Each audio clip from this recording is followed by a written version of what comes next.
Scene అయ్యి ఉన్నాయి. So దానివల్ల డివోషన్కి బార్కోట్ ఉంది.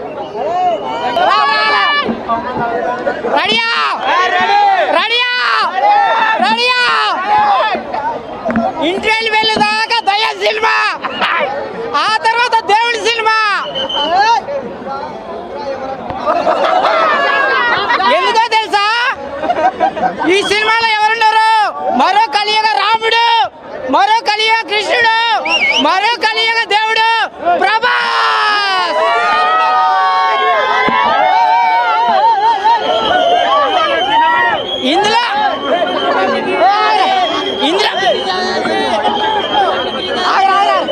ఇందులో హైలైట్స్ రెండే రెండు, హైలైట్స్ రెండే రెండు,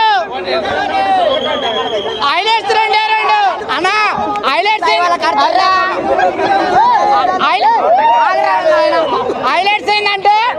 హైలైట్స్ ఏంటంటే రెండే రెండు. ఒకటి హీరో